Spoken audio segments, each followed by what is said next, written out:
Salut à tous, bienvenue sur le plateau de Gym Tonic. En maîtrisant Montpellier, les Aiglons ont conforté leur 3e place et sont revenus à 3 points de la 2e. Nous allons évoquer tout cela, bien sûr, en compagnie des journalistes de la rédaction des sports de Nice Matin, à commencer par Léandra Iacono. Salut Léandra. Salut Mika, bonjour à tous. Toujours avec des belles couleurs, elle a gardé son bronzage.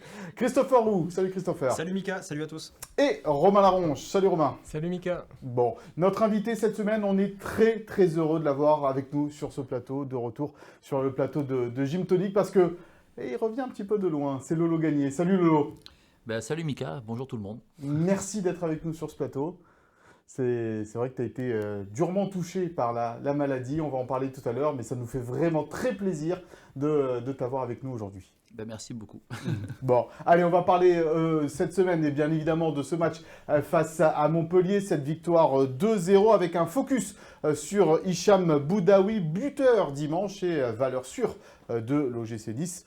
Les Rouges et Noirs doivent-ils clamer haut et fort leurs ambitions de Ligue des Champions? Ce sera la question du pour-contre et ça promet d'être animé. Et puis, nous évoquerons le déplacement à Saint-Étienne, étrié au match aller et où il faudra faire attention peut-être à l'excès de confiance après 3 victoires consécutives maintenant en Ligue 1. Dans le Souviens-toi, Romain nous parlera d'ailleurs du jour où le gym est allé mettre fin à une série d'invincibilité des Verts à Geoffroy Guichard dans le Chaudron. Voilà donc pour le sommaire de cette émission, mais on va débuter tout de suite par cette rencontre, ce succès contre Montpellier dimanche 2-0.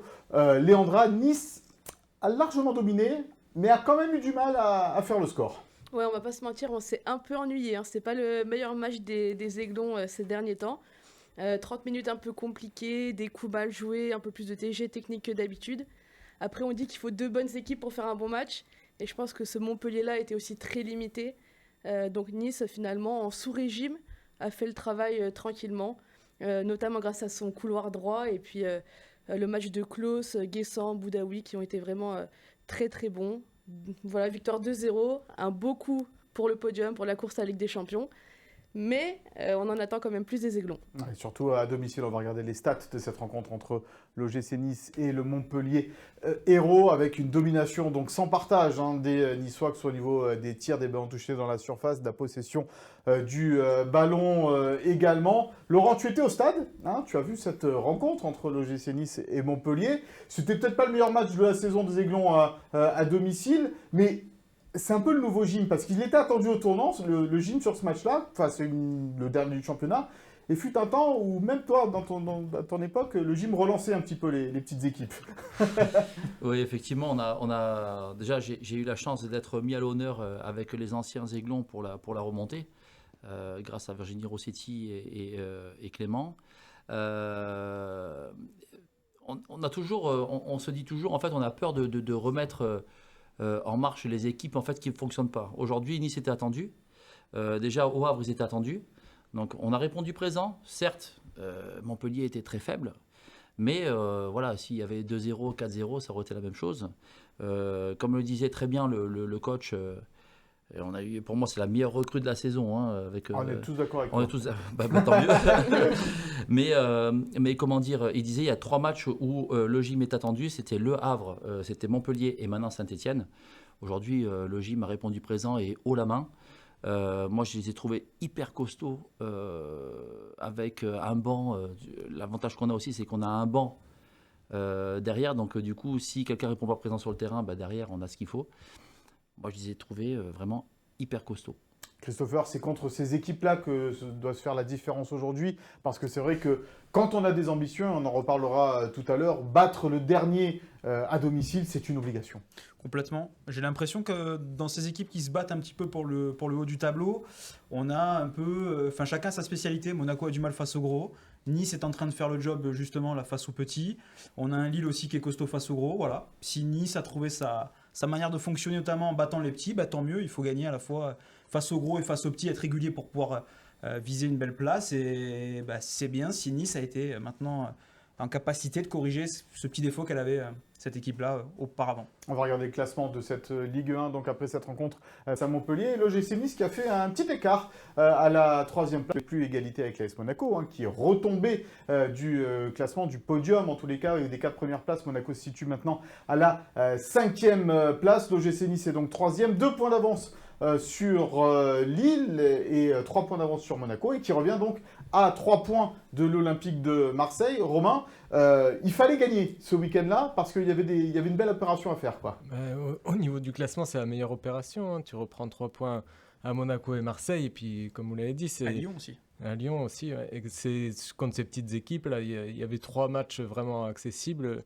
Il faut prendre 9 points à la fin de la saison. On ne se souviendra plus du contenu du match contre Montpellier, mais par contre des points perdus en route, c'est ceux-là qui peuvent faire mal quand on joue l'Europe. Donc là, peu importe le contenu du match, il y a les 3 points, donc c'est bon à prendre. Et on va regarder une nouvelle fois le classement, parce qu'on va voir aussi qu'il y a un écart qui est fait avec les places qui ne sont pas européennes, avec alors Strasbourg, évidemment, il y a un écart qui est fait maintenant de 9 points avec Strasbourg, cette 7e place. Les 6 premières places sont européennes.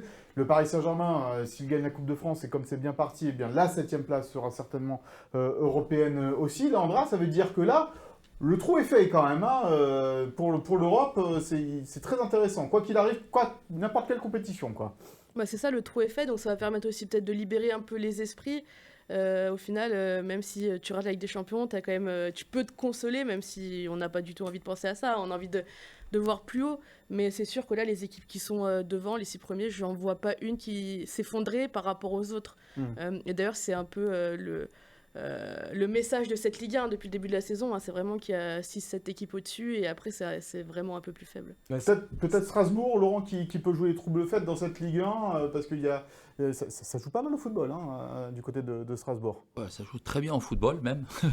Mais moi, sur ce que j'ai vu sur les derniers matchs de Nice, où j'ai eu l'occasion justement de pouvoir les regarder, on est quand même au-dessus.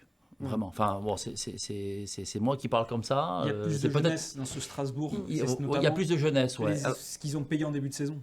Exactement. Et ça peut se réveiller aussi. Ouais, exactement. Mais sur la fin de saison, je pense on a plus d'expérience. Aujourd'hui, nous, les jeunes qu'on avait quand ils ont intégré les shows, les Diop, ou même maintenant s'il a un petit peu moins de temps de jeu et autres, et avec le recrutement justement de cet hiver, je pense qu'on est plus armés, nous, à être plus haut que Strasbourg, concrètement. Oui, ouais. Largement. Largement. Enfin, voilà, après, je passe mes mots. d'avance à 12 journées de la fin. Voilà, ouais. Et concrètement, si aujourd'hui, on peut plus se cacher. Aujourd'hui, pour moi, si on n'est pas dans le trio tête, on sera tous déçus. Ah, il anticipe le débat, il anticipe le pour-contre de tout à l'heure. On va passer au focus de ce Gym Tonic.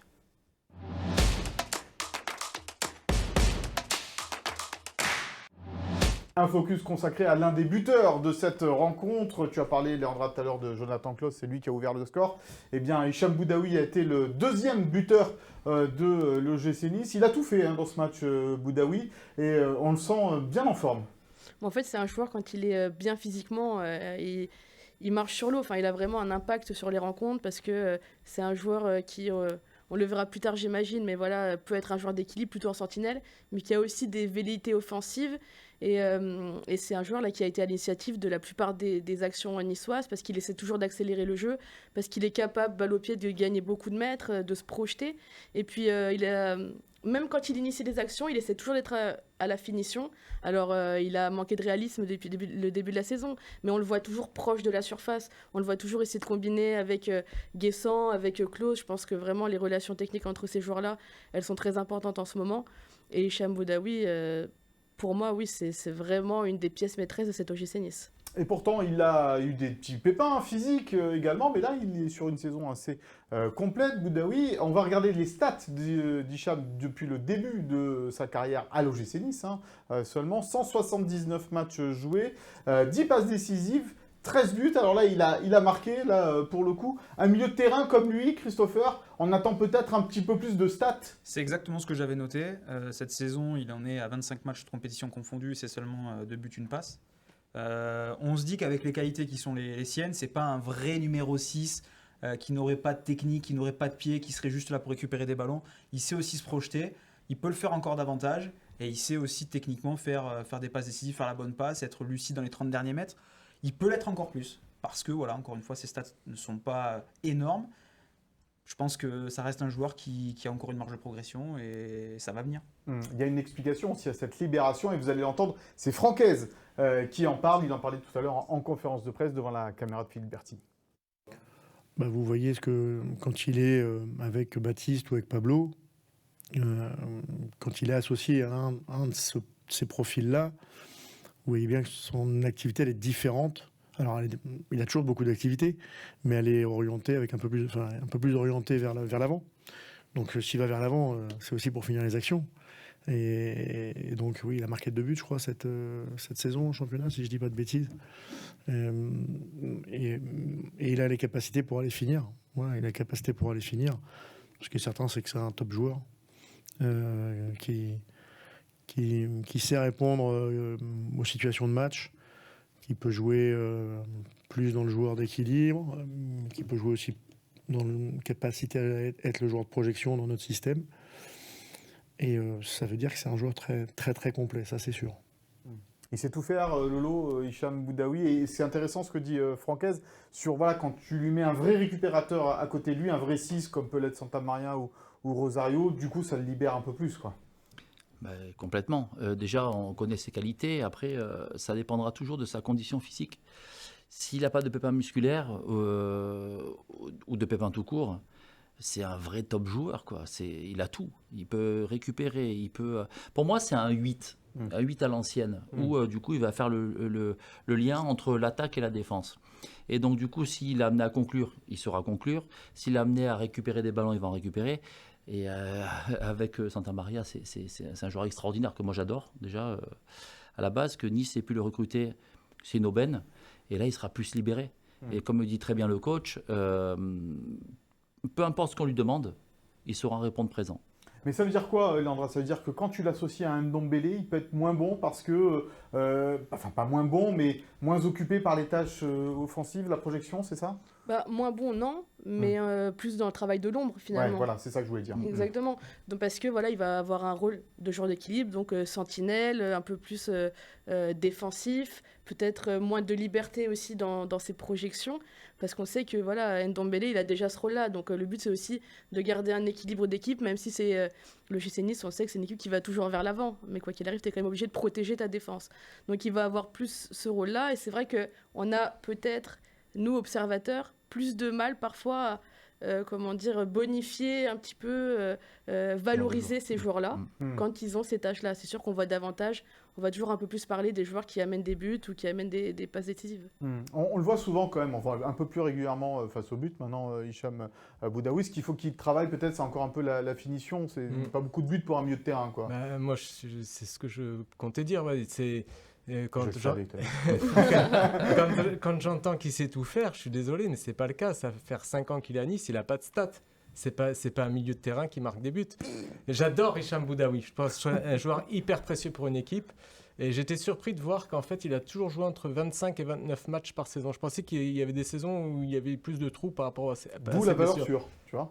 Et ouais, je suis étonné de... Non, mais on prépare un peu quand même, on réfléchit. Mais si on compare avec Ndombele, il ne fait pas les mêmes différences balle au pied ou au niveau de la projection. Par contre, il a une activité folle, il perd peu de ballons. Enfin, c'est un joueur hyper précieux, mais s'il avait les stats en plus, il ne serait plus à Nice depuis longtemps. Et ça peut venir, ça, Christopher, tu penses, dans une saison comme ça, il peut y avoir un but déclic, un côté, voilà, je suis capable de le faire, je suis capable de mieux faire dans le dernier geste? On le voit avec Dembélé en ce moment. À Paris, il mettait souvent la frappe dans la tribune ou sur le poteau ou dans le petit filet extérieur. Aujourd'hui, il est très très adroit. Des fois, il ne faut pas grand-chose, il faut juste un déclic. Et ça peut arriver chez Hicham, bien sûr. Parce que dans cette équipe de l'OGC Nice, Laurent, il y a les attaquants qui marquaient énormément de buts. On pense à Evan Guessant, à Laborde, à Diop aussi. Si les milieux comme Boudaoui commencent aussi à marquer, ça fait des armes de partout en fait. On n'oublie pas Jonathan Klaus sur le côté droit, donc ça multiplie les armes offensives pour l'OGC Nice. Si Hicham commence à marquer 8-9 buts par saison, on va concurrencer le PSG. Donc du coup, il faut un peu se calmer aussi.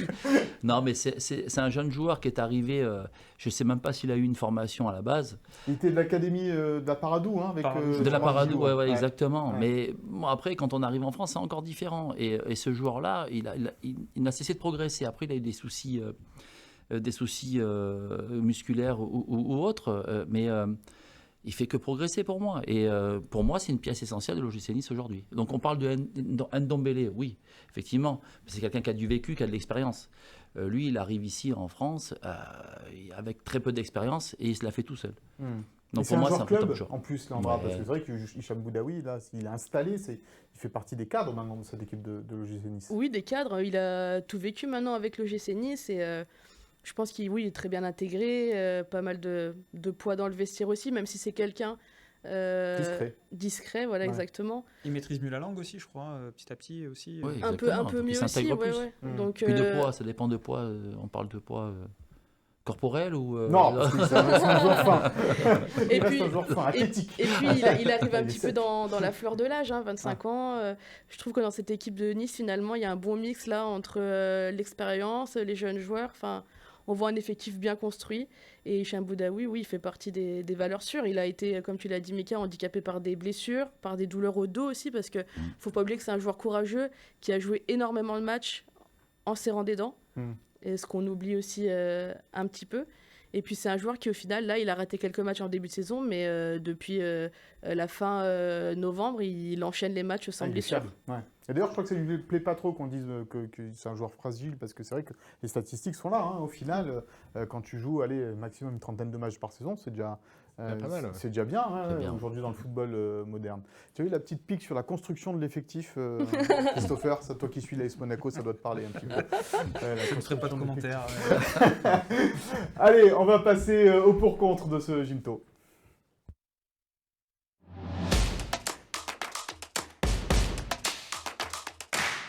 Le gym est troisième, le gym a 2 points d'avance sur le quatrième, a 3 points de retard sur le deuxième. Et pourtant, Francaise parle simplement pour l'instant bien de jouer une Coupe d'Europe l'année prochaine. Alors il ne dit pas encore laquelle évidemment, mais nous, on a envie de se poser la question, est-ce que le gym doit clamer haut et fort ses ambitions de Ligue des Champions, puisque c'est la place qu'occupe aujourd'hui l'OGC Nice. Et on va commencer avec celle qui va tirer un peu la tronche, c'est Landra.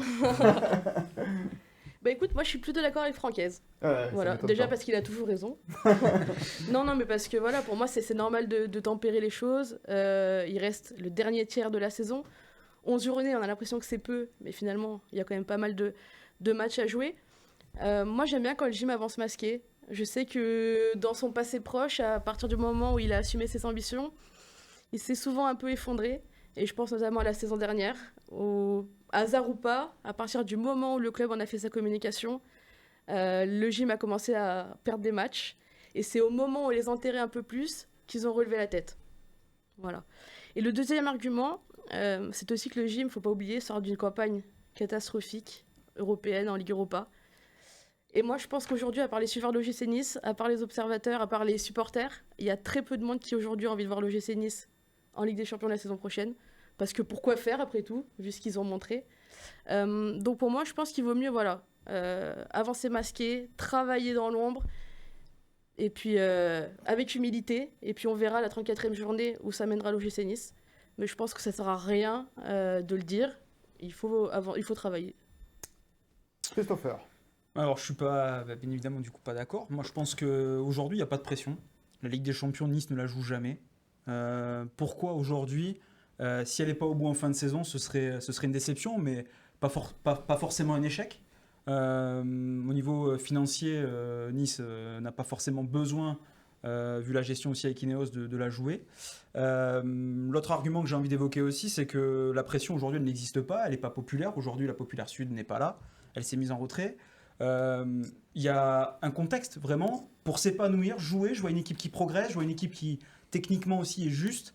Donc il y a tout sur le terrain aussi pour être ambitieux. Il y a des garçons comme Dante qui méritent aussi de jouer avec ce club cette Ligue des Champions. Il y a des garçons qui pourraient aussi la découvrir, d'autres qui pourraient la rejouer. Et il faut construire autour de ça en fait. Il faut être positif. Elle parle d'humilité, je comprends ce qu'elle veut dire. mais simplement reconnaître qu'on a des ambitions élevées, ce que font par exemple les grands clubs, ils ne se cachent pas. À chaque fois qu'on leur pose la question, par exemple à Liverpool, au Real Madrid, etc., toute proportion gardée bien sûr, ils disent on joue pour aller gagner le trophée à la fin.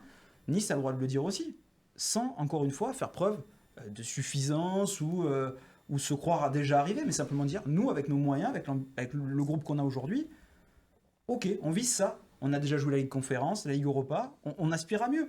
On est bien aujourd'hui au classement. Allons-y en fait. Allons-y. Soyons ambitieux. All-in, mettez sur la table.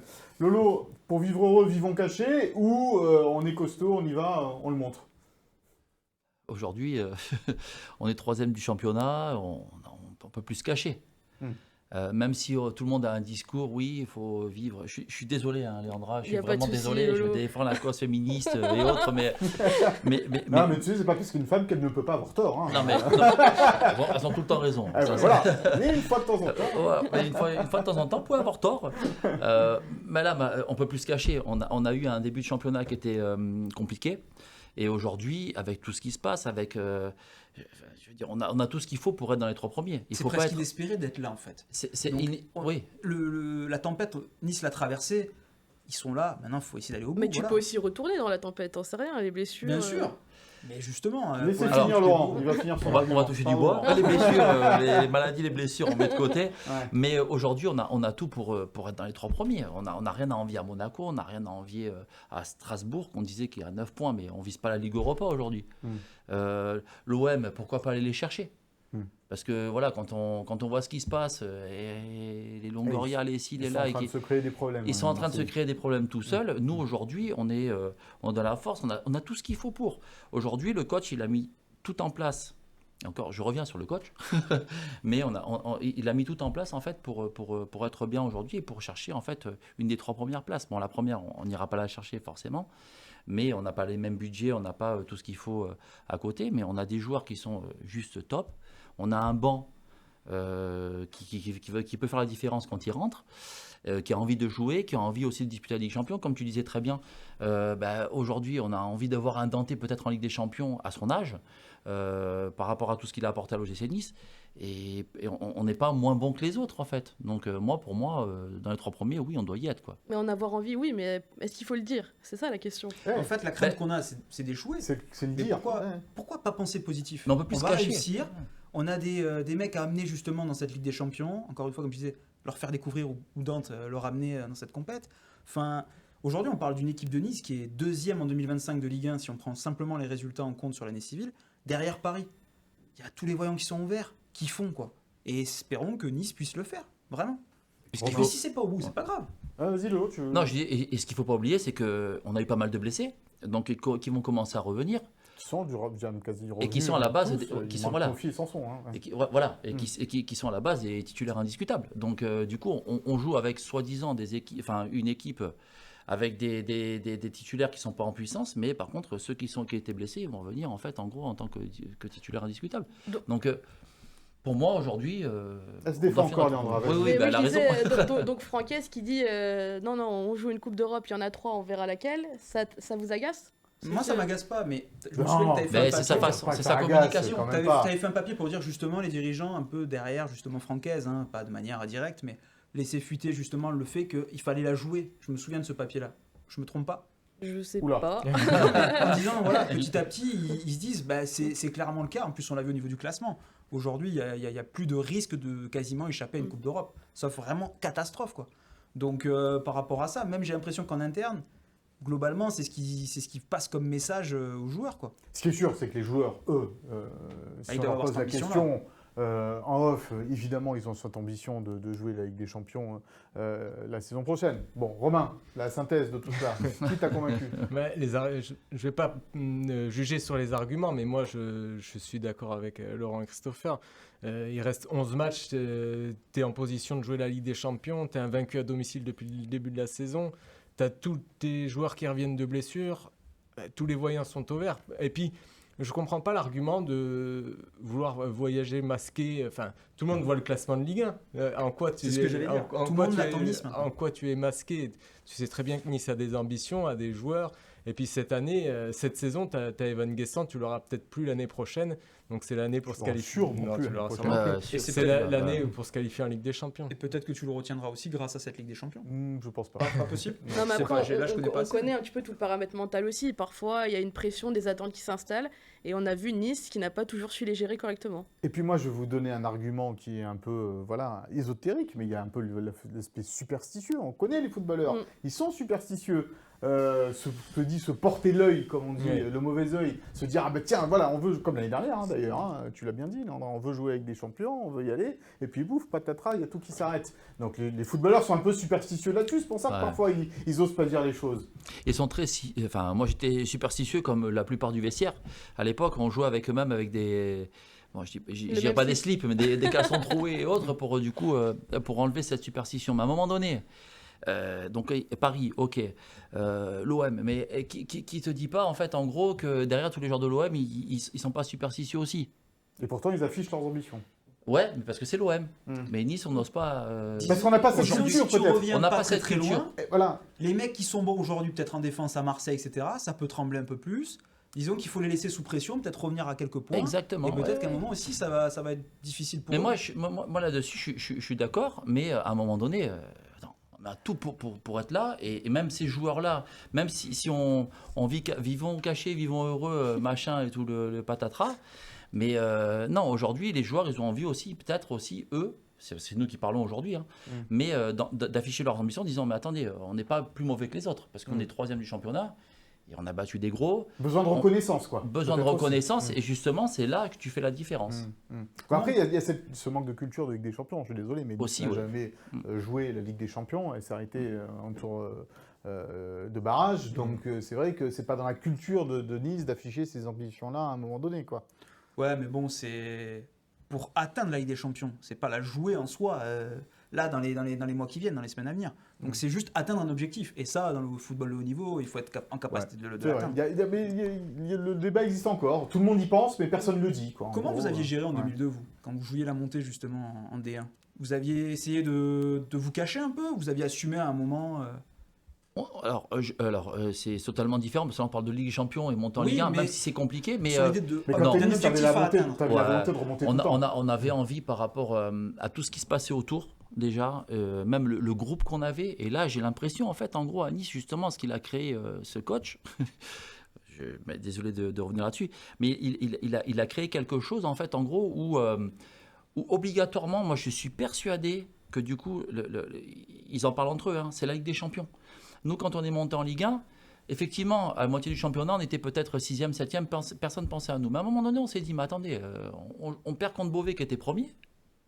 Et il disait très bien, Tamazout le disait la dernière fois et tout machin avec Majid Benadou. Ils sont premiers du championnat, ils ont 9 points de plus que nous, mais ils sont moins bons que nous. Et on perd 1-0 à Nice. Et là, ce déclic s'est fait. On dit, mais attends, on n'est pas plus mauvais que les autres. Et Nice, aujourd'hui, par rapport à l'effectif, par rapport aux joueurs qu'on a et tout machin, mais on ne peut pas se dire, en fait, en gros, on ne peut pas finir dans les 3 premiers. Je suis désolé de parler comme ça, mais ok, Paris, l'OM, et encore, mais on n'est pas plus mauvais que les autres. Donc à un moment donné, il y a une prise de conscience où on se dit, voilà, à un moment donné, Ouais. on peut pas se dire, on peut pas se cacher, on peut plus se cacher. Et des fois, le manque d'humilité dans ce club a prouvé que quand tout allait bien, à des moments donnés, il y avait toujours un petit truc. On se souvient d'il y a 2-3 semaines, on faisait des émissions où on disait la banderole, tu te tires une balle dans le pied, le communiqué du club, tu te tires une balle dans le pied. Ouais, donc, ouais. t'es pas à l'abri d'avoir Et encore. puis ça va être le printemps, il va faire petits beau, le événements. festival Ouais, voilà, de c'est Cannes. ouais, bon, ça, faudra pas enlever les images à un moment donné, qui va là-bas et tout, Mais cet machin, on s'en objectif, fiche. il appartient d'abord à un groupe. Et il ne faut pas qu'ils attendent le soutien de Pierre, Paul ou Jacques. Mais bien sûr. Ils doivent Là, la mais là, motivation, ils doivent la on trouver parle de le dire, tout simplement. inter- hein. C'est- Oui, non, bien sûr. il faut- Moi, le dire, je pense qu'aujourd'hui, tout le monde peut le dire. Et puis, ils vont pas se cacher. Eux, leur intérêt, c'est quoi à tous les joueurs et aux coachs? C'est la Ligue des Champions. Bon, c'est pas la alors Ligue moi, Europa. j'essaie un je peu, l'espère. tu vois, de... Merci, de Mickaël. prendre ton Ouais, parti. je suis désolé. putain. Je Pardon, pense que J'essaie c'est de bon, trouver des Robert. arguments Je suis vraiment supplémentaires pour t'aider, mais ma conviction n'est pas faite, hein, sachez-le. Entre vos arguments, je ne sais pas quoi On en penser, reparlera en fin de toujours saison, pas, donc on en reparlera effectivement tout au long de cette saison. C'est l'heure de l'indiscret.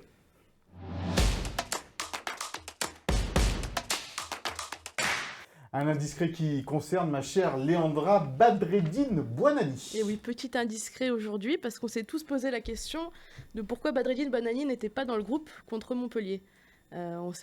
à un moment donné, on a pu penser à peut-être un choix du coach aussi par rapport à ses performances un peu plus décevantes ces derniers temps. Et finalement, ce n'est pas ça. En fait, Badreddine Bouanani a pris un ballon dans l'œil à l'entraînement, donc le jeudi. Le jeudi après-midi, il a passé des examens qui se sont révélés plutôt rassurants. Mais finalement, le vendredi, Badreddine Bouanani était en incapacité d'ouvrir l'œil correctement. Donc pour jouer au football, c'est un peu compliqué. Donc c'est pour ça qu'il n'était pas dans le groupe. Mais là, ça va beaucoup mieux. Il a pu s'entraîner cette semaine correctement. Bien sûr, Francaise va devoir faire de plus en plus de choix maintenant dans ses groupes parce qu'il y a 21 joueurs de champ disponibles. Il ne peut en prendre que 18. Donc forcément, il y a des joueurs qui, à un moment donné, vont sortir. Et on verra d'ailleurs ses choix contre Saint-Etienne. Mais en tout cas, contre Montpellier, voilà, Bouanani avait très mal à l'œil. Et ça va mieux. Donc c'est ni disciplinaire, ni une sanction, ni quoi que ce soit, ni voilà. C'est juste parce qu'il avait pris le ballon dans l'œil. Et c'est vrai que ça peut faire très mal. Un petit mot d'ailleurs, Léandra, puisqu'on fait un point sur le groupe et sur l'effectif, avec Terren Moffi et Morgan Sanson. Ils ne seront pas du voyage encore à Saint-Etienne, mais ça suit son chemin. Ça suit son chemin. Terren Moffi a réalisé aujourd'hui son premier entraînement collectif complet. Donc... voilà, on voit qu'il est sur la bonne voie. Et puis Morgan Sanson, qui vient d'achever sa 2e semaine complète d'entraînement. La semaine dernière, à la fin de la semaine, il avait ressenti un petit contre-coup de fatigue. Donc il a été géré et il va continuer à l'être. C'est pour ça qu'il ne sera pas dans le groupe contre Saint-Etienne. Parce que Francaise a assez d'options maintenant pour éviter de précipiter des retours. C'est ce qui avait un peu... fait mal à l'OGC Nice, à chaque fois, faire revenir des joueurs trop vite et les perdre assez rapidement derrière. Donc là, avec Morgan Sanson, aucun risque ne sera pris. Et donc, on risque de le revoir. Peut-être contre Lyon dans le groupe, peut-être pas très longtemps, en tout cas. Avec une 3e semaine d'entraînement. Et c'est une bonne nouvelle pour ces 2 joueurs qui, quand même, ont été absents plus de 6 mois. Effectivement, puisque là, il y aura encore 3 matchs avant la trêve internationale. Il y a Saint-Etienne, Lyon et Auxerre. Avant cette petite trêve internationale qui amènera après un déplacement du côté du voisin monégasque. On va parler avec toi, Lolo, un petit peu dans le tac au tac.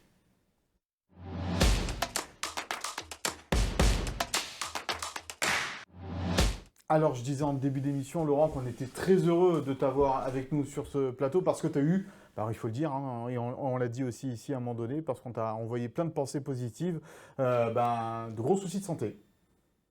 Oui. Oui, effectivement, et je vous en remercie pour tout le soutien que j'ai eu. C'est l'occasion. C'est l'occasion peut-être d'en parler ou je sais pas. Merci en tout cas de m'inviter ici aujourd'hui. Ouais, j'ai eu un gros souci de santé. Je m'en remets aujourd'hui. Je suis sur mes 2 pieds, donc du coup c'est que tout va bien. On peut dire ce que tu as eu, c'est. Oui, bien sûr. J'ai eu. En fait, en gros, ça s'appelle le syndrome de Guillain-Barré. Voilà. Donc du coup, en 72 heures, j'étais devenu légume. Ça attaque les muscles, c'est ça, ça attaque les cellules nerveuses. Donc du coup, c'est une maladie auto-immune où finalement, votre corps vous combat en fait finalement. En l'espace de 72 heures, j'étais légume. Donc j'ai été. Tu bougeais plus. Je bougeais plus du tout. J'étais, comme je dis, légume complètement pendant 3 semaines à moi. J'ai été pris en charge à Cannes, à l'hôpital Simone Veil. J'ai été en réanimation pendant plus d'1 mois. Et la chance que j'ai eue, en fait, après j'étais en neurologie, pendant 2 mois je suis resté à l'hôpital Simone Veil, après j'étais en rééducation pendant plus de 6 mois à Orsac, et j'ai eu la chance, en fait, en gros, d'avoir le soutien de ma famille, de mes parents qui étaient là tous les jours, de mon frère, Nicolas aussi, de ma femme, Stéphanie, et de mes enfants. Après j'ai eu énormément de messages de soutien de votre part. De la part des supporters, de la part de collègues de foot aussi qu'on a pu croiser, que j'ai pu croiser sur les terrains de foot. Et aujourd'hui, je suis là. Sur pied. Avec logiquement une béquille, avec un gros traitement. Donc du coup, je suis suivi tous les jours. Mais voilà, donc du coup, je vois la vie autrement. Tu comprenais ce qui t'arrivait J'ai compris au départ. Ouais. Après, j'ai plus rien compris parce que du coup, j'étais sous morphine et autres. Et ce qui m'a sauvé finalement, c'est ma famille. Ce qui m'a sauvé, entre guillemets, attention, parce que du coup, il y a des maladies qui sont peut-être plus graves, je sais pas. Mais ce qui m'a sauvé, et comme il me disait là-bas concrètement, c'est mon passé sportif aussi. Ouais. Le fait de ne pas avoir eu de trachéotomie ou autre, parce que du coup, ça Tu attaquait arrives à les respirer poumons. tout seul malgré tout? J'arrivais à respirer tout seul. Je suis allé dans des états, en fait, en gros, où on me disait si logiquement une personne normale, on aurait fait justement, on aurait fait une trachéotomie. Mais moi, par rapport à mon vécu sportif et autres, ils m'ont laissé un peu plus de temps. Et par rapport à ça, j'ai eu des déclics, hein, par rapport à ma famille, mes enfants, ma femme et autres. Et ce qui fait que j'ai pu m'en sortir. Donc voilà, un combattant, hein, à l'image de, comme je dis toujours, à l'image de, aujourd'hui, je me compare à Gaëtan Laborde, qui sur le terrain se bat et autres machin. On n'a pas des qualités extraordinaires. Bon, lui plus que moi à l'époque. Hein, désolé Gaëtan. Mais voilà, on combat la maladie et voilà. Et aujourd'hui, j'en suis fier, je suis content et je suis très heureux de pouvoir être là avec vous. Et encore une fois, merci de m'inviter. C'est normal, hein. Moi ça m'a fait énormément plaisir de te voir au stade. C'est super gentil. Dimanche soir, et voilà, ça fait chaud au cœur parce que du coup j'ai eu pas mal de messages de réconfort par rapport à des personnes que je m'attendais même pas. Des personnes qui sont en équipe de France aujourd'hui, des personnes du milieu de la boxe, du milieu de la MMA, du milieu de... Enfin, voilà. Donc du coup, merci à tous. Voilà, un grand merci à tous. Je sais pas à qui je dois regarder, quelle caméra ou autre. Juste en face. Merci beaucoup à tout le monde pour ces messages de soutien. J'ai eu des livres qui ont été faits à mon effigie. J'ai eu énormément de choses. Et aujourd'hui, j'espère que ça va durer et que ça va aller dans le temps. Mais voilà, merci à tout le monde. Je ne sais plus quoi dire. Tu dis que tu vois la vie autrement. Explique-nous un peu justement comment a changé justement ta vision a changé à cause de la maladie. Qu'est-ce que tu vois différemment aujourd'hui? Beaucoup de choses qu'on ne faisait pas, par exemple, en couple, où on privilégie certaines choses, mais on se dit, en fait, en gros, quand il nous arrive ça, on a envie de voyager. Pour moi, je suis quelqu'un qui voyage beaucoup, ma femme aime bien voyager, et on a envie de faire profiter et de chaque moment, en fait, qu'on peut avoir et dire, voilà, c'est que du positif. Même quand il y a du négatif, essayer de le transformer en positif. Bon, c'est pas évident, hein, attention, hein, y a toujours des couacs à un moment donné, mais essayer de voir le positif dans la chose, comme par exemple aujourd'hui, le débat c'est est-ce que Nice va être en Ligue des Champions? Mais pourquoi pas en fait? Pourquoi pas? Parce que du Tu coup, vois on n'est les pas choses plus... de façon beaucoup plus Ouais, positive. ouais. quoi. Et c'est là, moi je pense que plus on voit le positif, j'ai toujours été plus ou moins comme ça. Hein. Oui, Je suis quelqu'un de joyeux en général. Voilà, je suis quelqu'un de joyeux et même et par rapport à ça, rien à voir, mais pendant ma maladie, je tiens aussi à remercier. Je me permets de passer un petit message. T'es là pour ça. T'es là pour ça. Tout le personnel hospitalier, que ça soit à Cannes, à l'hôpital Simone Veil, où justement ils ont été hyper bienveillants par rapport à moi, par rapport à ma famille. Alors inculquer certaines choses et tout machin pour être dans le positif. Tout ce qui est hors sac, tout ce qui est kiné, toutes les personnes rééducation, tout ce que j'ai pu, toutes les personnes que j'ai d'ailleurs même connues, je ne sais pas si je dois le dire ou pas, mais la fille de Monsieur Damiano, qui est en ergothérapie, justement, m'a fait énormément de bien. Donc toutes ces personnes-là, qui sont payées une misère et aujourd'hui donnent leur cœur pour les malades. Aujourd'hui, on s'en aperçoit, moi je m'en aperçois. Et c'est important de le dire. C'est hyper important. Donc du coup, merci à vous tous. Voilà, c'est une petite dédicace. Hein. Mais voilà, mais on voit les choses autrement quand on a eu cette chose-là. Maintenant, on retombe forcément dans tout ce qu'on vit tous les jours. Hein, dans le quotidien. Dans le quotidien. Mais on le voit un peu différemment quand même. On le voit un petit peu différemment quand même. On essaie toujours de positiver, Même si, voilà, comme je dis, j'étais quelqu'un de hyper positif, de voir toujours le bon plutôt que le mauvais. Même s'il y a toujours des personnes qui sont plus atteintes que nous. Mais voilà, merci pour tout. Est-ce que tu arrivais à suivre les matchs de l'OGC Nice dans ces cas-là ou c'était vraiment trop difficile? On a l'aiglon dans le cœur. Mais alors, quand j'étais légume, forcément, je pouvais rien suivre. Je pouvais même pas, je pouvais rien faire. Je pouvais juste bouger même pas le doigt. Donc, mais oui, parce que du coup, moi, j'ai vraiment l'OGC Nice forcément, et j'ai vraiment je suis passé par Niort et par Sedan. Donc, ce qui leur arrive aussi à leur niveau. Donc, je suis un petit peu les résultats. Mais Nice, c'est chez moi. Donc forcément, je suis tout ce qui se passe. Des fois je suis dégoûté, même des fois je suis énervé, je ne le cache pas aussi, donc du coup je passe des mauvaises soirées à la maison, mais je suis tous les matchs de l'OGC Nice et quand on me met justement à l'honneur, et du coup, ça me fait énormément plaisir parce que je vois qu'il y a un petit retour, même si on n'a pas fait grand-chose.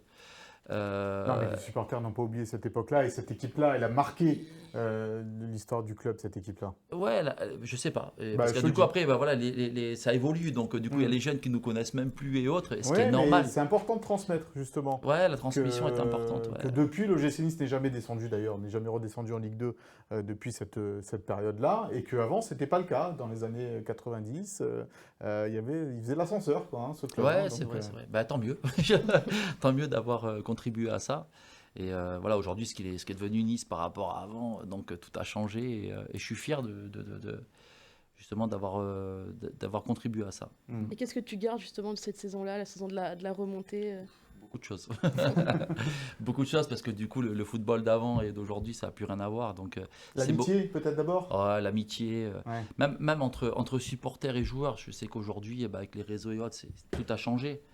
Mais d'où je sais très bien, quand on gagnait un match, je suis désolé de le dire, mais on sortait en boîte, on était avec les supporters, on fêtait ça ensemble. Toujours, hein, t'inquiète pas. Ouais, tant mieux. Je sais, j'en connais quelques-uns. Oh là là, pas de nom. Mais non, mais c'est bien de partager ça, au contraire, parce que du coup, ça crée des liens. Et nous, à l'époque, c'était de l'humain. Voilà, plus qu'aujourd'hui du business. On a les meilleurs souvenirs. Non, comment s'appelait le studio, l'Actoria Studio. Le Grand Escuria. Après ça, c'est passé à autre chose. On va cacher où on allait, mais non, mais il y avait cet échange entre supporters. Nous, avant les matchs, on allait voir les supporters, on discutait, on dit qu'est-ce qu'on va faire après si on gagne ou si on perd. Du coup, on rentre à la maison. Mais il y avait cette culture de la gagne qu'on nous avait inculquée aussi au centre de formation. Et dès qu'on perdait, par exemple, du coup, on était franchement, vraiment, on était déchirés, on était énervés par rapport aux supporters, par rapport à nous, aux prestations qu'on pouvait faire. Mais dès qu'il y avait victoire, on en profitait. Ouais, tu m'étonnes. Cette saison de la remontée, c'est tes meilleurs souvenirs de ta carrière ? Oui, parce que du coup, en tant que... moi, je suis né à Antibes, alors que du coup, je suis cagnois à la base. Cagnois, pas canois, attention, parce qu'il y avait une grosse rivalité à l'époque. Et justement, je ne vais pas citer de nom, mais dès qu'on perdait contre Cannes, on était enfermés au centre de formation pendant 2-3 jours et autres. Mais oui, c'est un des plus beaux moments. Après, j'ai vécu d'autres moments géniaux avec Sedan, où on a fait finale de Coupe de France et remonte en Ligue 1. Avec Niort, c'est des moments un peu plus difficiles où on était 3e championnat. Je me fais les croisés à la milieu de saison, au milieu de saison, alors que du coup, j'étais un des joueurs phares à l'époque. Mais quand on vit ça avec Nice, comme je le disais, du début à la fin, ce match contre Istres, et même à milieu de saison, on était 6e où personne ne croyait en nous, et finalement, on s'est dit à un moment donné, il faut se réveiller les mecs, parce que du coup, on n'est pas moins bon que les autres, quoi. Si on voit du Castellet, parce qu'à l'époque on était au Castellet mais à Carrosse, donc du coup la remontée où il y avait l'autoroute pour aller au stade du Rail, on ne pouvait pas passer, c'était incroyable. Noé, comme je dis, Noé Pamaro, justement, il était en train de filmer avec son caméscope des années 12, il était en train de filmer les choses et tout machin, mais c'était incroyable. Et on arrive au stade, on était remontés comme pas possible, comme des pendules, mais c'était vraiment génial. Et connaître ça avec son club de cœur, avec cette banque de potes où finalement on nous a balancé du centre de formation en pro l'année d'avant où on se sauve pour quelques points en Ligue 2 et après remonter en Ligue 1 avec vraiment cette bande de potes. Et même après quand on est remonté en Ligue 1, il est arrivé des grosses stars comme Kaba Diawara, comme Pancho Bardonado, Bigné et autres. Mais on gardait cette joie de vivre, on était des potes, quoi. Et c'est pour ça que milieu de saison, on était 2e, 3e, je ne sais même plus. Leader même. Au début, puis après, il n'y avait pas de calcul. À mi-saison, Et comme disait très bien Sami Traoré à l'époque, il disait, mais on regardait les matchs à la télévision, justement, qu'on devait voir, qu'on devait dire, quand on nous mettait à la télévision, et on disait, mais comment on va faire contre ces joueurs-là, quoi. En fait, en gros, ça n'a rien à voir avec nous. En fait, sur le terrain, il n'y avait pas vraiment de grosses différences. Donc, du coup, c'était une bande de potes qui jouaient ensemble et puis ça a fait son effet. Ouais. Le match qui valide la montée, c'est ce 3-0 contre Istres. Il y a 1-0 et tu mets le 2e but à la 65e. Le Mans est en train de perdre, je crois. C'était Le Mans qui était en concurrence avec vous. Le Mans perd. Qu'est-ce que tu ressens à ce moment-là ? 2-0, 65e minute, ça commence à sentir bon. Est-ce que tu te dis, allez, on y est presque là ? Ou est-ce que tu te dis, c'est fait ou pas encore ? Pour nous, vu l'attitude des supporters, il commence à rentrer sur le terrain, 65e, il y a un problème. On est en D1. Donc on est en D1 et tout, donc du coup, C'est quelque chose en fait, en gros, où voilà, il y a que le foot, enfin que le sport de haut niveau. Et je dis pas que le foot parce qu'il parle le rugby, enfin peu importe les sports collectifs. Et c'est un groupe en fait, en gros, où on a créé quelque chose à un moment donné où on se dit, bah, on est là peut-être dans l'histoire ou pas.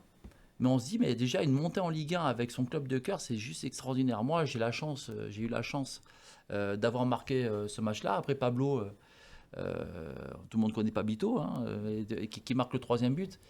C'était vraiment un échange entre les supporters et nous, ce qu'on a vécu toute la saison. Et finalement, on se dit, bah voilà, c'est fait. Et ça restera. Et puis, nous, on était des fêtards. On n'était pas, voilà, on était là, on t'est mis ici. Pas une équipe triste, quoi. Pas une équipe triste, et puis on partageait tout avec les supporters. Donc, du coup, c'est pour ça qu'ils nous l'ont bien rendu à ce moment-là, je pense. Et t'es surpris de recevoir ce ballon, cette frappe complètement ratée qui traverse un peu la je savais. défense. Doumé, Toi, t'es un peu en décalage du reste du groupement qu'il y a de joueurs. Et là, t'es très calme, tu contrôles, tu la mets au premier poteau. T'es surpris à ce moment-là de recevoir le ballon comme ça? Surpris, oui et non. Comme je dis, ça a été travaillé en fait à l'entraînement. C'était un truc. C'est Doumé, je sais que des fois, quand il frappait, c'est soit ça partait lunettes ou soit ça dévissait complètement.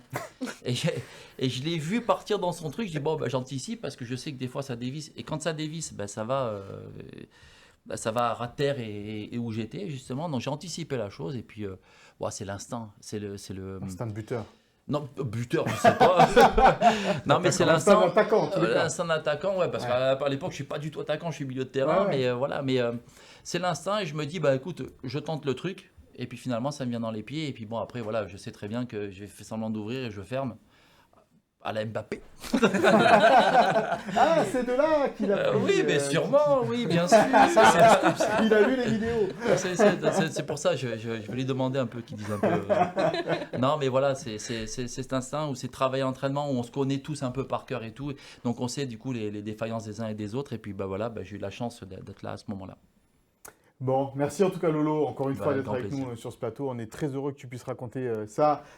Ici, on va parler maintenant bien, de ce déplacement face à l'AS Saint-Etienne. Tout le monde a en mémoire évidemment le match aller, la victoire 8-0 de l'OGC Nice, 6-0 à la mi-temps. Moukoko, il est même marqué ce soir-là, vous vous rendez compte. Donc là, ça va peut-être pas être la même limonade face à une expression de 1932 d'ailleurs, face à cette équipe des Verts qui a changé d'entraîneur, qui a envie de se sauver malgré tout. Ouais, eux, ils veulent croire un petit peu au déclic, là. Ils ont bien aimé leur match contre Angers. Ils auraient pu gagner d'ailleurs, hein. Ils sont menés 2-0. Ils auraient pu gagner, exactement. Ouais. Voilà, ils reviennent de loin et au final, ils se prennent prennent un but dans le temps additionnel. Le réveil d'Irvine Cardona qui est revenu au mercato d'hiver. Et puis après, on sait que voilà, jouer Saint-Etienne à Geoffroy Guichard, c'est quand même toujours un peu plus compliqué qu'ailleurs. Mais bon, sur le papier, Nice doit faire le travail, comme contre Montpellier, comme contre Le Havre, parce que voilà, Saint-Etienne, c'est 14 buts encaissés sur les 4 derniers matchs. Avec la puissance offensive qu'a Nice, normalement... T'as vu ce que j'ai marqué? Pas d'excès de confiance. Bien voir. Tu vois, Nice doit faire le travail. Oui, bien sûr que Nice doit faire le travail, mais on revient toujours à ce même point. Un peu, voilà, on n'a pas l'habitude que ça s'enchaîne si bien, en fait, plutôt dans cette équipe de l'OGC Nice. Vas-y, Romain. Oui, non, c'est sûr, mais après... comme tu l'as dit, 14 buts encaissés en combien? 4 matchs? Ouais, c'est beaucoup. Si on rajoute 8, 22 en 5 matchs, ça fera alors. Non, mais tu vas pas regagner le 0. Ils ont pris un point en 4 matchs. C'est pas non plus un réveil énorme de Saint-Etienne. Mais par contre, j'ai remarqué qu'ils avaient marqué 17 de leurs 19 points à domicile. Ouais, c'est ça. De l'extérieur. Donc, faut se méfier de Saint-Etienne à domicile. Très forte à domicile. Christophe Enfin, très forte. Enfin, performante. Voilà. Alors, c'est Eric Corneland, du coup, qui est arrivé en décembre. Et ce qu'il a essayé de changer, c'est de faire remonter un petit peu le bloc. Ils ont un peu plus de possession. Ils avaient 41%, ils en ont 51 aujourd'hui. Mais contre les gros du championnat, par contre, j'ai remarqué Lille, Paris, Marseille, les 3 équipes qu'ils ont pu affronter jusqu'à présent, ils laissent un peu plus sa possession. Et après, ça reste une équipe qui voilà, comme on le disait, a des gros soucis défensifs, quoi. C'est la 2e plus mauvaise défense de Ligue 1, derrière Montpellier. Donc 53 buts encaissés au total. Donc oui, effectivement, sur le papier, il y a quand même de quoi faire à Nice.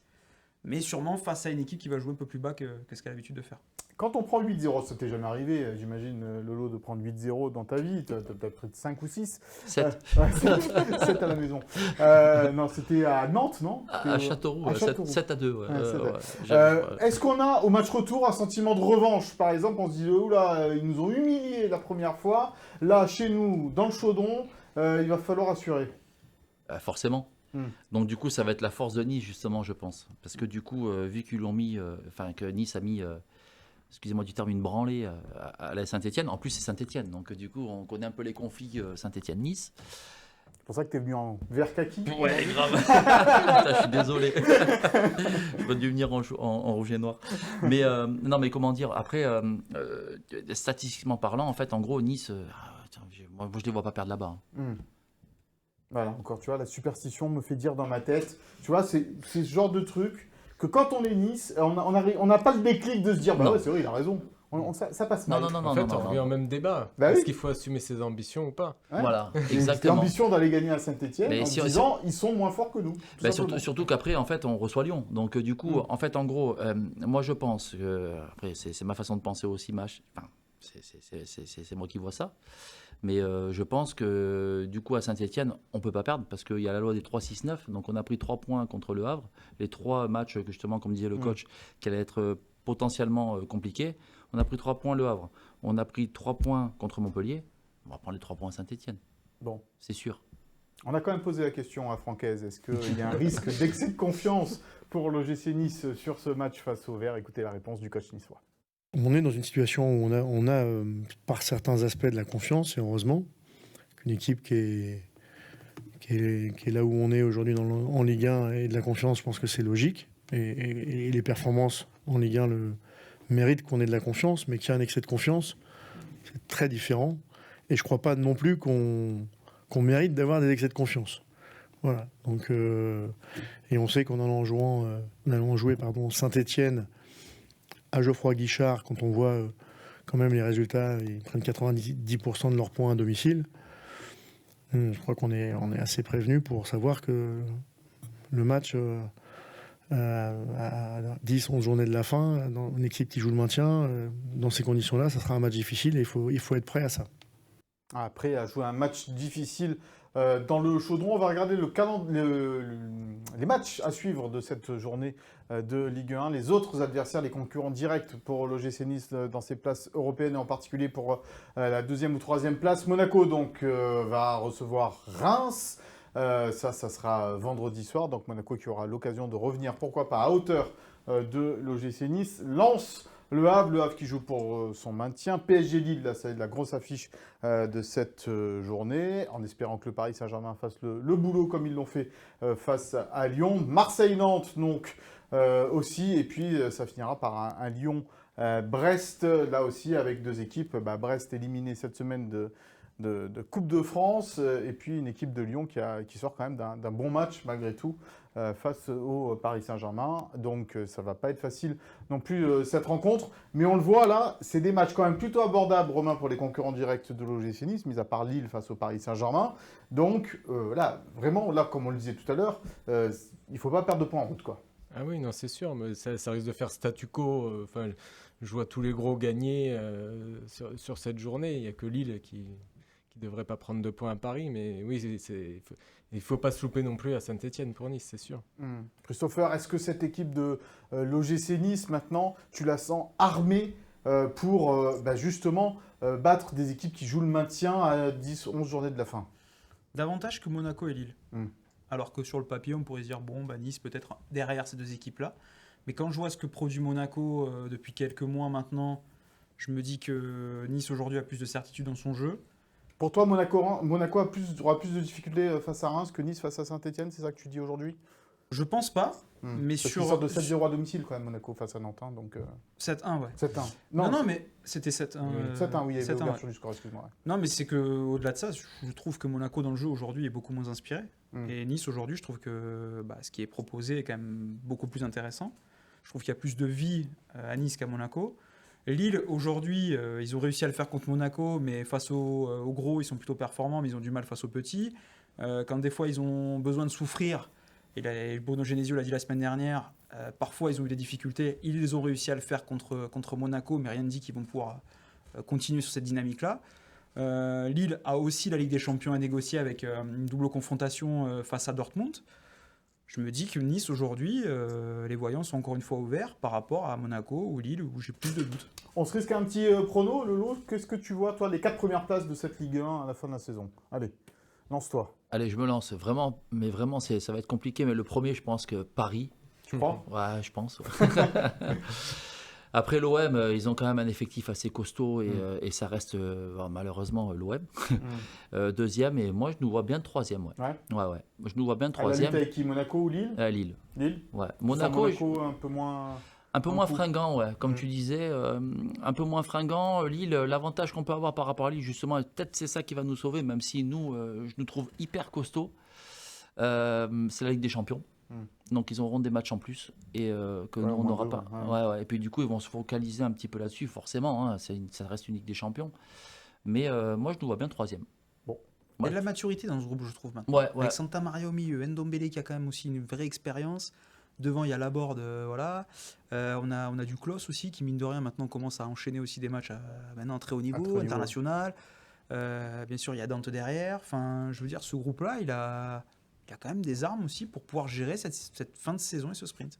En tous les cas, les 3 prochains matchs se feront sans Francaise sur le banc, hein, on le rappelle, puisque Francaise est suspendu pour les 3 prochains matchs après des mots contre les arbitres du match Saint-Brieuc-Nice. Alors on a demandé, hein, évidemment, et c'est toi, Léandra, qui a demandé au coach comment il allait vivre ce premier match à Geoffroy Guichard, loin du banc. Écoutez la réponse du coach niçois. Non, je pense vraiment que ça pénalisera pas l'équipe. Pour dire le contraire, il faudrait vraiment être un peu présomptueux. Parce qu'il y a d'autres personnes. Je veux dire, le banc, voilà, des fois je me lève, mais c'est parce que j'ai des fourmis dans les jambes souvent quand je me lève. Et il y a le staff, et puis d'abord il y a les joueurs. Ça ne m'empêchera pas de prendre des décisions, même si je suis un peu plus loin ou un peu plus haut.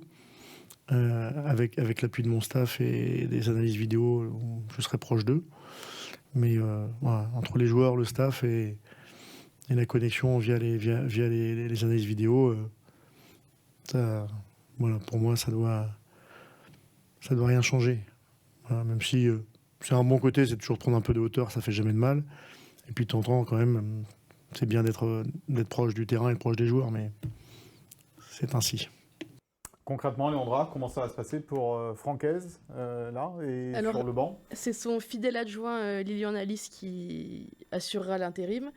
Francaise, lui, sera en tribune, enfin, je pense, proche de ses analyses vidéo, comme il l'a dit.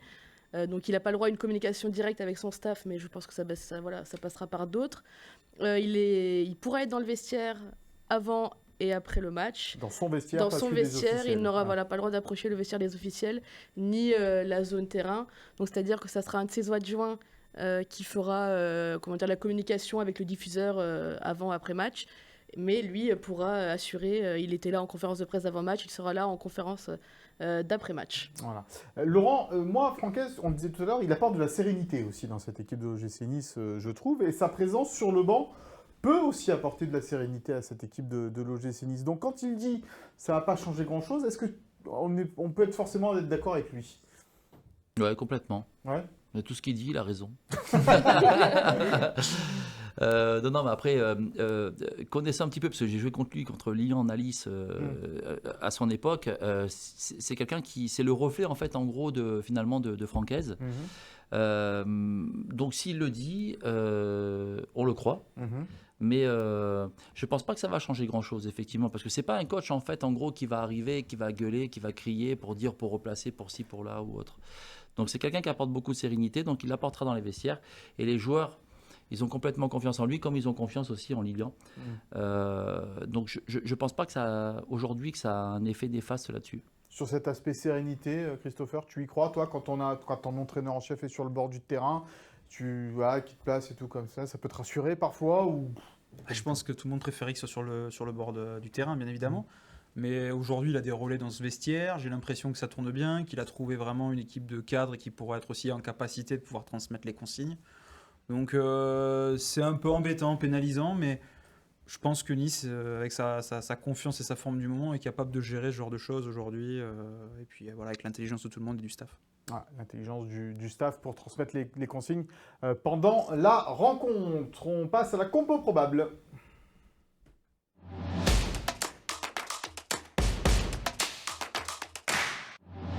avec toi, Léandra, donc cette compo probable de Saint-Étienne-Nice. T'as vu, j'ai essayé de t'aider un peu en posant la question au coach tout à l'heure en lui demandant voilà, est-ce qu'on ne change pas une équipe qui gagne ou pas Ouais, bon. mais il brouille un peu les pistes. Eh Après, oui. c'est vrai qu'il fait peu de changements ces derniers temps et on le comprend.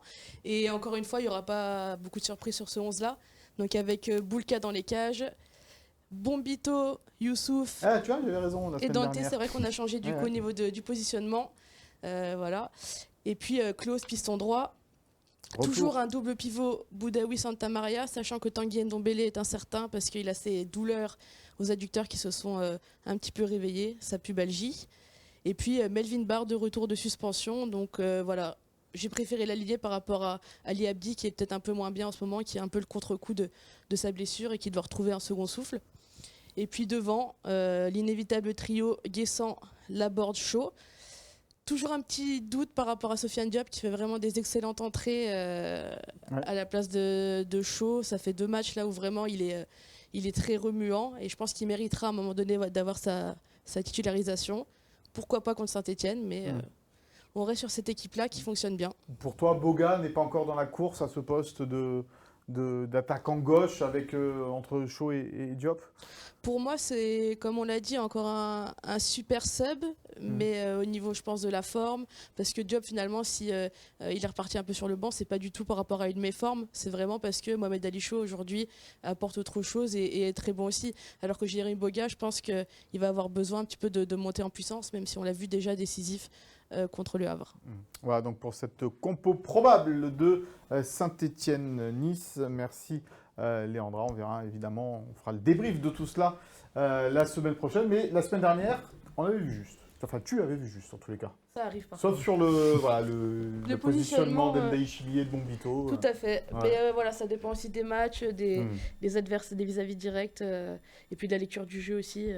C'est ce qu'on disait aussi par rapport à Dante, qui peut jouer axe gauche, qui peut jouer axe.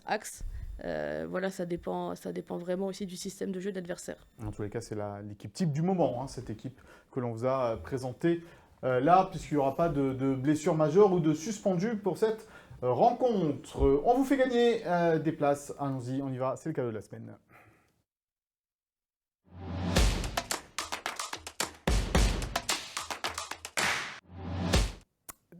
Des places à gagner pour le Nice-Lyon de la semaine prochaine. Ce sera dimanche soir, 20h45, du côté de l'Alliance Riviera. Et pour cela, il faut pronostiquer le score entre Saint-Étienne et Nice. Alors, au match aller, personne n'avait trouvé le 8-0 pour l'OGC Nice. C'était en plus le maillot des 120 ans. Des 120 ans que vous pouviez encore remporter, pardon. Et là, cette fois, c'est 2 places donc pour Nice-Lyon. Pronostiquez donc le score entre Saint-Étienne et Nice, le nom des buteurs s'il y en a, avec le hashtag Gymtonic pour pouvoir vous retrouver. Et vous aurez donc vos places pour cette rencontre phare de la Ligue 1 Nice-Lyon dimanche la semaine prochaine à 20h45. Voilà pour le cadeau de la semaine. On va vers le Souviens-toi avec Romain. On y va.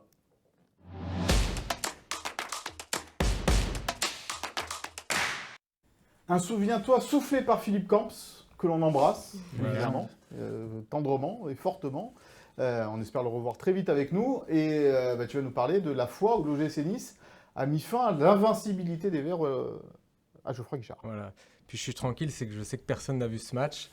Parce que c'était le 19 août 1977. Ah, moi, je t'ai pas né. Toi non plus? Non plus. Voilà, personne n'était né ici. Et Nice est allé gagner à Saint-Étienne 2-1 et c'était un véritable exploit. Pourquoi? Parce que les Verts n'avaient plus perdu depuis 105 matchs à domicile, 4 ans et demi. 105 matchs, c'est énorme. Hein. C'est énorme. Quand on pense que Nice, c'est 15 matchs de cette saison, on parle d'une belle série d'invincibilité. Triple champion de France en titre, la grosse équipe des Verts, Kurkovic, Lopez, Batné, Rocheteau. Et pas mal de tensions avant le match. Pourquoi? Parce que l'année précédente, c'est le fameux match au Ré avec la main de Lopez, arbitré par Monsieur Wurs. Et pour ce match de la saison suivante à Geoffroy Guichard, qui arbitre? Monsieur Wurs. Ah Voilà. ouais. Alors, Il y avait déjà des ségrégation à l'époque. L'arbitrage cherche bien les coups. Et Nice avait une belle équipe. Alors, précisons pour ceux qui ne s'en rappellent pas, Monsieur Wurs, c'était quand même le meilleur arbitre français de l'époque. Voilà. Ouais, malgré tout. Robert de son Le plus connu. Mm. Et Nice avait une belle équipe, mais se déplace chez les Verts avec Dominique Baratelli blessé, Aïe. fracture d'un doigt. Et il est remplacé par Georges Giacomo, 19 ans, 2 matchs de D1. Philippe, il devait pas être content là. Non.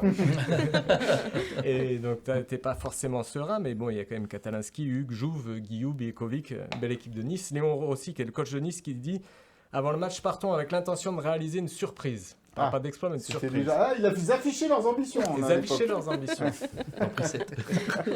Le pour contre le plus long de l'histoire. Parce qu'il a convaincu personne. On continuera à le faire la semaine prochaine. Et ça part pas très bien pour le gym, parce que deuxième minute de jeu, coup franc de Saramagna, dévié par Zambelli dans ses propres buts, 1-0 pour les Verts. La première mi-temps est à sens unique pour Saint-Etienne qui pousse. C'est ce jeune gardien, Giacomo, de 19 ans, sort plusieurs exploits devant Saramagna, Battenet. Et les Niçois sont tout heureux de rentrer 1-0 au vestiaire. Et la deuxième mi-temps, la physionomie du match change complètement. Et On a des photos qui on a quelques photos. Ouais. Hugues qui déborde à droite, centre pour Biekovic qui trompe Kurkovic. Il y avait Internet. On a quelques buts. Quelques Kurkovic, on le revoit. Voilà. Ouais, grave. Ouais. Donc là, c'est le C'est deuxième but. C'est Jouve qui renverse le jeu pour Hugues qui a apparemment fait une frappe rasante qui l'a trompé.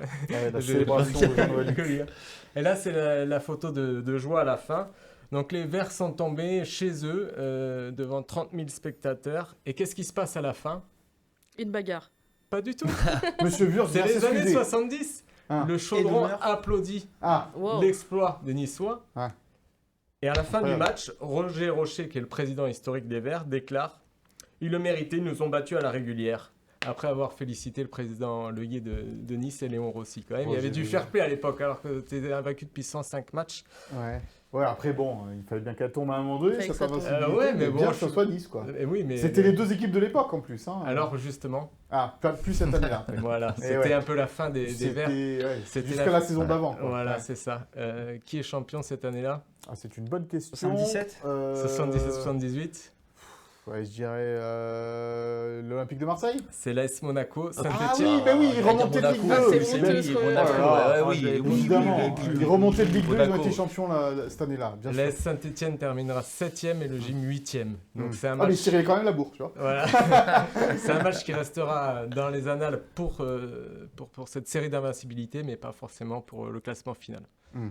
Voilà, donc pour ce Souviens-toi consacré à cette fin d'invincibilité Et oui, des oui. Verts à Geoffroy Guichard. Et on espère que les Niçois iront gagner une nouvelle fois samedi 17h du côté du Chaudron. Lolo, merci beaucoup d'avoir été avec nous. Merci à vous de m'avoir invité. C'était un Tu plaisir. reviens quand tu veux maintenant. C'est Ton gentil. éclairage est toujours très important pour nous et très pertinent. Donc c'est avec plaisir qu'on te reverra sur ce plateau de Ginto.